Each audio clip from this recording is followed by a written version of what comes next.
1912년 4월 14일 북대서양 바다 위 신도 침몰시킬 수 없다던 불침선 타이타니코가 빙산과 충돌에 가라앉았습니다. 1,500명이 넘는 생명이 수장된 20세기 최악의 참사였죠. 우리는 이 사건을 인간의 오만이 부른 비극 혹은 영화 같은 슬픈 로맨스로만 기억합니다. 그런데 만약 말입니다. 이 끔찍한 사고가 누군가에 의해 철저히 계획된 거대한 살인극이었다면 믿으시겠습니까? 심지어 차가운 바다 밑으로 가라앉은 그 배가 우리가 알던 타이타니코가 아니었다면요. 단순한 보험 사기부터 세계 경제를 장악하려던 검은 손의 개입설까지 오늘 알고 보는 세상은 타이타니코 침몰 뒤에 숨겨진 역사상 가장 거대하고 사악한 바꿔치기 음모론의 진실을 끝까지 파헤칩니다. 이야기는 타이타니코가 건조되기 1년 전으로 거슬러 올라갑니다. 당시 선박회사 화이트스타 해운은 타이타닉의 쌍둥이 배인 올림피코를 먼저 운항 중이었습니다. 그런데 이 올림피코가 군함과 충돌하며 수리비가 배값보다 더 드는 대형 사고를 칩니다. 설상가상으로 군함과의 충돌이라 보험금조차 한 푼도 받을 수 없게 되자 회사는 파산 직전에 몰립니다. 이때 회사의 실질적 소유주였던 금융재벌 JP모건의 머릿속에 아주 악마 같은 계획이 떠오릅니다. 고장난 올림피코를 겉만 살짝 고쳐서 새로 만든 타이타니코인 척 출항시킨 뒤 고의로 사고를 내서 막대한 보험금을 타내자 폐기 처분해야 할 고철 덩어리를 이용해 거액을 챙기려 한 이른바 선박 바꿔치기 계획이었습니다. 이 음모론이 단순한 헛소리로 들리지 않는 이유는 기가 막힌 우연들이 겹치기 때문입니다. 사건이 일어나기 무려 14년 전인 1898년 모건 로버트슨이라는 작가가 쓴 소설 무용지물을 아십니까? 이 소설에는 타이탄이라는 배가 등장합니다. 이름부터 타이타닉과 비슷하죠? 그런데 소름 돋는 건 그 다음입니다. 소설 속 타이타노는 영국에서 출발해 미국으로 가던 중 4월의 어느 날 밤 북대서양에서 빙산에 부딪혀 침몰합니다. 배의 크기, 속도, 탑승 인원, 심지어 구명보트가 부족해서 대참사가 났다는 설정까지 실제 타이타닉 사건과 완벽하게 일치합니다. 작가는 미래를 본 예언가였을까요? 아니면 해운업계의 이 어두운 계획을 미리 전해 듣고 소설이라는 형식을 빌려 폭로하려 했던 걸까요? 다시 현실로 돌아와서 바꿔치기의 결정적 증거들을 살펴보겠습니다. 가장 유명한 것은 창문 개수입니다. 새 배였던 진짜 타이타니코와 낡은 올림피코는 어데크의 창문 구조가 달랐습니다. 진짜 타이타닉은 창문 앞쪽이 막혀 있었고 올림피코는 뻥 뚫려 있었죠.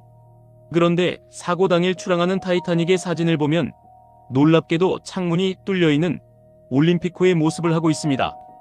여기서 우리가 놓치고 있는 소름 돋는 증거가 하나 더 있습니다. 바로 검은 자국의 미스터리입니다. 타이타니코가 출항하던 날 찍힌 사진을 현대 기술로 정밀 분석해보면 배의 우현, 그러니까 빙산과 충돌했던 바로 그 위치에 거대한 검은 그을음 자국이 선명하게 보입니다. 이게 무엇을 의미할까요? 기록에 따르면 타이타닉은 출항하기 3주 전부터 석탄 저장고에서 화재가 발생했고 그 불이 꺼지지 않은 채로 출항을 강행했습니다. 1000도가 넘는 고열이 3주 동안이나 철판을 달궜다면 그 강도는 이미 절반 이하로 약해져 있었을 겁니다. 상식적으로 불이 난 배에 승객을 태운다는 게 말이 됩니까? 하지만 화이트스타 해운은 이 사실을 철저히 숨겼습니다. 음모론자들은 이것이 바꿔치기의 결정적 증거라고 말합니다. 이미 망가진 올림피코를 타이타닉으로 둔갑시키려다 보니 기존에 있던 손상을 가리기 위해 화재를 핑계대거나 혹은 억지로 불을 냈다는 것이죠. 결국 빙산은 그저 톡 건드렸을 뿐인데 약해진 철판이 종이장처럼 찢겨나갔고 그 틈을 타 물이 쏟아져 들어왔다는 것입니다. 이 모든 게 배를 수장시키기 위한 치밀한 시나리오였다면 정말 소름 돋지 않습니까? 더 수상한 것은 사람들의 움직임입니다. 배의 주인이었던 JP모건은 출항 직전 갑자기 몸이 안 좋다며 탑승을 취소합니다. 하지만 그는 며칠 뒤 프랑스에서 아주 건강한 모습으로 여자와 함께 목격되죠. 모건뿐만이 아닙니다. 그의 최측근들과 부호들도 줄줄이 예약을 취소했습니다. 마치 이 배가 절대 목적지에 도착하지 못할 것을 미리 알고 있었던 것처럼 말입니다. 단순한 보험 사기를 넘어 이것이 정치적 암살이었다는 주장도 있습니다. 당시 JP모건은 미국 금융을 장악하기 위해 연방준비제도, 즉 FED 설립을 추진하고 있었습니다. 하지만 당시 거물급 재력가들인 제이콥 아스터, 벤자민 구겐하임, 이사도라 스트라우스는 이에 강력히 반대했죠. 공교롭게도 모건은 배를 타지 않아 살았고 반대파였던 이 세 사람은 모두 타이타닉에 탑승해 차가운 바다에서 생을 마감했습니다. 눈에 가시 갔던 정적들이 사라지자 그토록 어렵던 연방준비제도는 사고 1년 뒤 일사천리로 설립되었습니다. 과연 이것이 우연일까요? 배와 함께 가라앉은 것은 승객들뿐만이 아니라 거대 자본의 음모를 막을 마지막 기회였는지도 모릅니다. 그런데 말입니다. 타이타닉 침몰이 인간의 탐욕 때문만이 아니라 고대의 저주 때문이라는 기이한 이야기도 있습니다. 당시 타이타닉 화물 목록에는 아주 특별하고 위험한 물건 하나가 실려 있었습니다. 바로 대형 박물관에서 미국으로 옮겨지던 이집트의 아멘마이너스라 공주의 미라였습니다. 이 미라는 발굴될 때부터 저주로 악명이 높았습니다. 발굴에 참여한 사람들은 모두 의문사를 당하거나 미쳐버렸죠. 심지어 이 미라가 보관된 방에서는 밤마다 여자의 울음소리와 벽을 긁는 소리가 들렸다고 합니다. 생존자들의 증언 중에는 이런 말이 있습니다.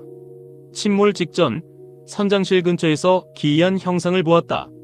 어쩌면 에드워드 스미스 선장이 빙산 경고를 6번이나 무시하고 마치 홀린 듯이 배를 전속력으로 몰았던 이유가 그 저주받은 미라의 속삭임 때문은 아니었을까요? 물론 과학적인 근거는 없습니다. 하지만 배가 침몰할 때 그 미라도 함께 깊은 심해로 가라앉았습니다. 지금도 저 차가운 바다 밑바닥에서 아멘마이너스라 공주의 눈은 탐욕스러운 인간들을 노려보고 있을지도 모릅니다.